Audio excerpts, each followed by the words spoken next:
오늘은 부동산 매매운에 대해서 한번 예측해 볼 수 있는 시간이 되겠습니다. 자, 이 명조를 두 개를 제가 올렸습니다. 두 개를 올린 이유는 이 부동산의 거래 매매를 해야 될 부동산의 가격은 한 30억 정도가 되고, 이 부동산의 명의자는 이분입니다. 위에 있는 이분은 나이가 67세이고 남자입니다. 그리고 실제 소유주는 이분이죠. 나이는 57세 남자입니다. 자, 이분은 이 아래 사람의 삼촌이 됩니다. 삼촌이 되고, 이제 요 아래 명조는 윗 명조의 조카가 되겠죠. 그래서 조카가 실제 소유자이고 삼촌이 이제 명의를 빌려준 그러한 형태의 부동산 소유가 되겠습니다. 여기 부동산의 장소는 무주 쪽에 아주 큰 펜션과 그리고 어떤 가든 이런 것을 포함하고 있는 규모가 꽤 큰 한 30억 정도 규모가 된다고 하니까 제법 큰 부지와 건물이 되겠죠. 그래서 이제 과연 매매가 되겠는가 라는 것을 문의를 했습니다. 이 최근에 부동산 경기를 포함한 금융, 그 다음에 경제적인 위기가 초래하다 보니까, 위기라고 표현하기는 뭐 하겠습니다만 상황이 좀 안 좋다 보니까 빨리 부동산을 처분해서 현금을 확보해야 되는 상황이고, 또 이 부동산을 구매할 때에도 온전한 자기 자금이 아니라 은행의 대출을 통해서 이렇게 이 물건을 사게 됐죠. 그렇다 보니까 최근에 이자율도 오르고 또 장사도 그렇게 싹 잘 안 되다 보니까 부동산 소유에 대한 부담을 굉장히 느끼게 되었습니다. 그래서 언제쯤 매매될 것인가 라는 것을 문의한 건이 되겠습니다. 사실은 이제 이 진을 들고 있죠. 진을 들고 있어서 무술년에 경금의 입장에서 무술년에 편인이 오고 술로서 진술을 때리니까 이게 매매가 되어야 됩니다. 사실은.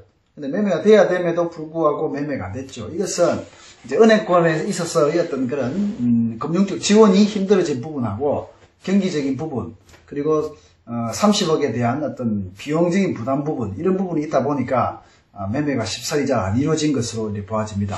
자, 우선 구조를 좀 보면 이 명조의 나이는 67세입니다. 67세이고 천을기는 충미, 공망은 신유, 그 다음에 격은 양인격이 되겠죠. 그래서 이게 시주를 알 수 없으니까 목은 하나도 없고 화 1개, 토 1개, 금 3개, 수가 1개 되겠습니다. 그 다음에 아래 명조는 윗명조의 대운은 66세의 갑인 대운을 걸어가고 있습니다. 자, 편제 대운이라고 볼 수 있죠. 그 다음에 57세인 이 주인공은 계묘, 갑인, 경진, 을류 명조이고, 천을기는 충미, 공망은 신유, 그 다음에 격은 편제격이고, 그 다음에 목이 4개, 1, 2, 3, 4개, 화가 없습니다. 토가 1개, 금이 하나, 2개, 수가 1개, 이렇게 있죠. 그래서 이제 봄날에 목들이 흐드러지게 펴있는데, 화가 없는 게 조금 아쉽기는 합니다. 자, 이처럼 부동산 매매운이라든지 이런 것을 볼 때는 보통 충을 많이 봅니다. 충해서 날려버린다. 문서의 나의 자격을 날려버린다. 이런 형태로서 충을 많이 우선적으로 보고, 그 다음에 합의 합도 이제 보기도 하고 형도 보기도 합니다. 그런데 이제 충의 인자가 왔을 때에 부동산의 매매를 많이 보죠. 충의 특징은 있는 것은 없애고 날린다. 땅 때려가지고 날린다. 그 다음에 없는 것은 충하여서 자극을 주고 충하여서 있게끔 만든다. 라는 것이 충의 의미가 되겠습니다. 그래서 이제 이 명조를 봤을 때 66세 대운의 이제 명의자니까 명의자를 우선 봐야 되겠죠. 66세 대운의 갑인이니까 이 경금의 입장에서는 편제가 이제 살아난다라고 이렇게 볼 수 있겠죠. 그래서 편제가 살아나면서 재물의 어떤 확보라든지 이런 부분이 있어줘야 된다고 봐지죠. 그 다음에 이 명조는 이제 무신, 51세부터 무신대운을 걷고 있는데 인신충으로서 이 목을 날린다라고도 볼 수 있죠. 그래서 매매에 대한 어떤 그런 움직임들은 굉장히 이제 크게 일어난다고 볼 수 있는데, 무술년에 이것이 일어나지 않았다면, 그 다음 기해년은 어떻게 될 것인가? 기해년에 과연 이것이 이 매매가 이루어질 것인가? 라는 부분을 예측을 한번 해봅니다. 자, 기해년에 기토가 와서 정인이 왔죠. 자, 정인의 문서가 왔고, 여기도 마찬가지 기해년에 정인의 문서가 왔습니다. 그래서 기해년에 정인의 문서가 왔고, 해가 와서 사를 충하죠. 그래서 이 사의 편관을 충해서 날린다, 이런 의미가 되겠죠. 그 다음 밑에는 해가 와서 해묘, 합을 합니다. 합을 하면서 해묘 목국의 목을 이 경금 입장에서 재를 상승시키고 재를 만들고 재의 국을 만들기 때문에 문서를 날리고 여기도 여기에 사회충으로서 날리고, 그걸 통해서 해묘합, 재가 생하는 형태로 되어서 기해년에는 아무래도 어떤 이런 게 일어나지 않겠는가라고 봐지기는 합니다. 그러면 기해년에 어떤 때에 이런 문서운이 동하느냐, 이 문서운을 동하게 만들어줘야 되겠죠. 그러면 이 진이 동하는 그러한 운들이 진술충미가 됩니다. 그러면 이제 봄에는 임묘 진달이 되었을 때 이 진이 또 동하죠. 그 다음에 사오미, 미달이 되었을 때 또 이게 동하죠. 그 다음에 신유 술달이 되면은 기해년에 사해충으로 때리고 술달에 진술충으로 때리죠. 그럼 이때에 내 자리가 굉장히 많이 동한다라고 이렇게 봐지겠죠. 그러면 토가 동하는 4월, 7월, 10월 달에 이러한 문서의 움직임, 이동, 인성의 변화가 일어나는데, 특히나 술달이 되었을 때 진술충으로 때리니까 가능성이 가장 높다라고 봐질 수 있죠. 그 다음에 여기도 마찬가지죠. 술달이 되었을 때 인호술 삼합을 하면 묘술합하고 인호술 삼합하면서 진술로 때리니까 이제 이때에 문서의 이동이 가장 강하다라고 봐질 수 있겠죠. 자, 이 명주를 한번 분석을 한번 해보면, 경금의 급제와 합을 하고 있습니다. 이렇게 진유금, 경금의 문서를 급제가 진유합을 하고 있습니다. 즉, 이 신금의 급제는 이 사람이 되겠죠. 이 사람이 사유금을 하고 있습니다. 사유금.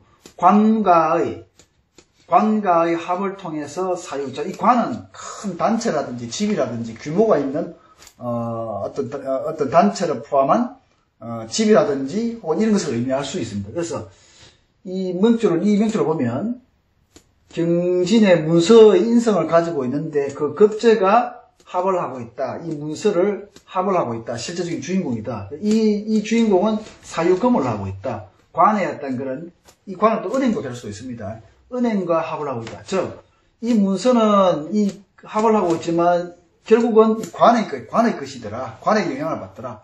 은행의 대출의 영향을 받더라. 이렇게 볼 수 있죠. 그러면 이 개수가 펼치는 신금이 펼치는 이 시기 개수가 될 수가 있죠. 즉, 신금이 개수 펼치는 직업, 혹은 자기가 지금 업을 하고 있는 여기에는 사유금을 하더라. 은행과 합의되어 있다. 뭐 이렇게도 볼 수 있죠. 그래서 이제 무술년에 무게합이 됐죠. 무게합. 즉 말하자면은 이 시기 펼치는 시기 무게합이 됐다. 문서와 합의됐다. 이 말은 은행권의 어떤 가압류 통지라든지 은행권과의 어떤 그런 문제성을 사수를 원진하기 때문에 이 관이 술 속에 원진하면서 들어갔죠. 그렇기 때문에 은행권과의 문제로 말미암아 내 식이 묶여버렸다라고 이렇게도 해석할 수 있습니다. 또 뭐 다른 해석도 가능하겠습니다만, 그 다음에 진술충으로 말미암아 어떤 이 진의 어떤 움직임, 이동, 동작, 그 다음 문서를 움직이지 않으면 안 되는 상황, 이런 것으로도 의미할 수 있죠. 그래서 이제 요 사주 분석을 이렇게 할 수 있고, 그다음 신의 소유자를 보시면 인, 묘, 진, 목국을 하고 있습니다. 목국. 이걸 물상적으로 그려보면 인월에 태어난 나무죠, 그죠? 나무. 인월의 꽃과 나무가 이게 화단이 될 수 있습니다. 꽃나무가 있는 화단에 나무가 피어 있고, 여기에 경금과 신금은 담을 볼 수 있습니다. 담이라고.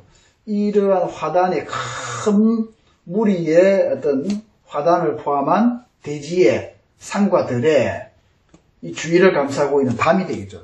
담 위에 걸쳐져 있는 덩쿨이죠. 을경합을 하고 있다고 볼 수 있죠. 그래서 이 사람이 무주의 큰 산에 펜션과 그 다음에 이제 건축물을 지어서 힐링할 수 있는 어떤 그런 것을 만들어 놨고 했는데 이제 담을 치고 이래 있는데 이 사람의 명의를 빌려서 이 사람에게 명의를 준 게 되겠죠.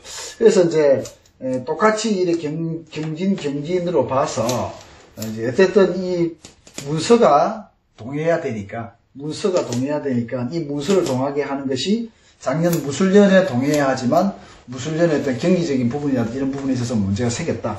자, 그래서 이제 이런 부분에 있어서는 30억이나 되는 규모를 개인이 이것을 구매한다는 것은 쉽지가 않습니다. 제가 이제 부동산 매매 오늘을 쭉 이렇게 많이 상담을 한번 해본 적이 있는데, 개인이 그런 운이 왔다 손 치더라도 국가적인 어떤 경기라든지 어떤 은행 상황이라든지 이런 부분이 같이 이제 맞물려서 가야지 매매와 거래가 되는 거지. 특히나 10억, 20억 이런 규모가 있는 것은 개인의 운이 왔다고 해서 쉽게 잘 이렇게 되지가 않습니다. 그래서 이제 분할을 해라. 분할 판매해라. 이제 그것을 한꺼번에 다 묶어서 판매하기는 너무 힘들다. 지금 우리가 30억 되면 이자만 치더라도 얼마나 됩니까? 개인이 과연 그걸 구매를 할 수 있을까요? 쉽지가 않겠죠. 그래서 이제 분할을 시켜라. 쪼개라. 잘라라. 뭐 이렇게 이제 얘기를 했고, 그 자르고 분할한 것 속에서 이제 조금 가격을 좀 다운해서 팔 수밖에 없는 거죠. 그럼 사는 사람의 입장에서 봤을 때는 그것이 수익성이 나느냐, 우선 그 부동산을 산에 있는 그 부동산을 지금 샀을 때 수익성이 남느냐라는 것을 판단해 보면 그게 쉽지가 않다는 얘기죠. 이럴 경우에는 상당히 이제 통변하기가 쉽지가 않습니다. 운이 왔다 손 치더라도 지금 처해 있는 어떤 경기적인 상황, 자금적인 융통성, 그 다음에 은행의 금리, 그리고 체감 경기, 이런 것들을 다 감안해서 판단을 해야 되는 거죠.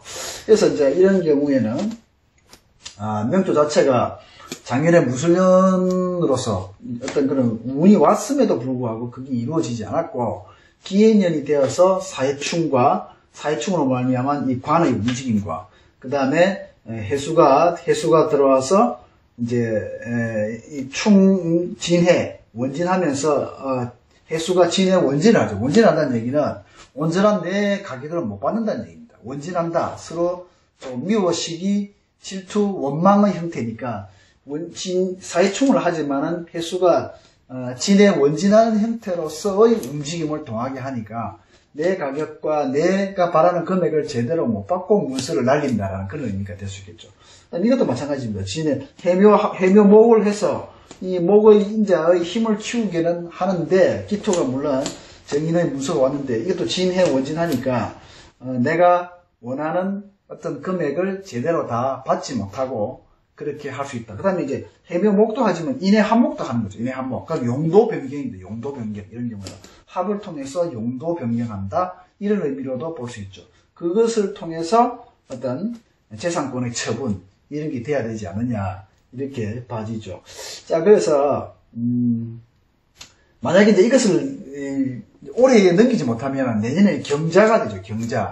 경자가 되면 이게 좀 힘들어지는 상황이 될 수 있습니다. 신자 수국으로 해서 이 진이 쓸려가 버리게 되죠. 자가 와서 자가 와가지고 쓸려가 버리게 되죠. 자유파하면서. 여기도 마찬가지입니다. 경자, 자진, 자유파, 자묘형, 자진한다. 이 자진한다는 건 쓸려간다는 얘기는 은행의 이자율을 감당하지 못해서 공매나 경매로 넘어갈 수 있다는 것도 예측할 수가 있는 거죠. 그래서 뜻하지 않게 자가 와서 쓸려가 버리게 되니까. 비견의 인자, 경금 입장에서 비견의 인자가 와서 비견이 왔고 자진하면서 쓸려가 버리게 되니까 이런 경우에는 은행권에 있어서의 어떤 그 처분, 공경매 이런 것으로서도 의미를 할 수 있기 때문에 올해에 어떻게든 팔아야 되겠죠. 어떻게든 팔아야 되는데 그 파는 방법론이 분할해서 일단 판다. 분할해서 쪼개서 이렇게 처분한다. 그 다음에 좀 싸게 해서라도 빨리 처분이 될 수 있게끔 한다. 뭐 이런 부분들. 그래서 이 부동산 특히나 이제 부동산의 이 규모, 부동산의 어떤 매매 처분에 있어서 규모가 있는 이제 10억을 넘어가는, 뭐 최근에는 경기적으로 힘들 경우 5억이 넘어가는 이런 부동산에 있어서는 처분이라든지 이런 부분들이 개인의 운을 가지고는 이렇게 예측하기는 만만치 않더라. 전체적인 상황을 보고 이렇게 판단해야 되겠다 싶어서 사주를 이렇게 올리게 되었습니다. 다시 정리하면 매매 운은 보통 충해, 내가 자리를 흔들다든지 이 지지상에서 충의 인자가 왔을 때 흔들어서 날려버리게 되는 거니까 충이 왔을 때에 매매 운이 많이 발생합니다. 그 다음에 이제 형은 형질의 변경, 용도 변경을 통해서 일어나게 되고, 그 다음에 이제 파는 부분적인 어떤 그런 매매, 이런 것들이 이제 일어나게 되죠. 물론 합도 이제 그런 운이 있는데, 이제 가장 큰 것은 어떤 충의 인자다. 그래서 충을 통해서 매매가 일어날 것인데, 앞으로 어떻게 될 것인가라는 걸 한번 이렇게 봤고, 이 토가 동하는 진술 충미 세운의 문서의 이동이 있지 않겠느냐, 이렇게 예측을 하고, 그렇게 얘기를 해 주었습니다. 이게 이런 운을 예측한다는 것이 쉬운 것은 아닙니다. 이제 수많은 어떤 그런 매매 운을 보면 꼭 충에 일어나는 것도 아니고, 또 합에 일어나는 것도 아니고, 형에도 일어나기도 하고, 파에도 일어나기도 하는 그런 것이 있기 때문에, 우선, 대체적으로, 크게 일어나고 있는 충의 운에 일어날 수 있다는 것을 예측하고, 그것이 문서가 동하는 진술 충미 세운에 그렇게 될 수 있다는 것을 예측해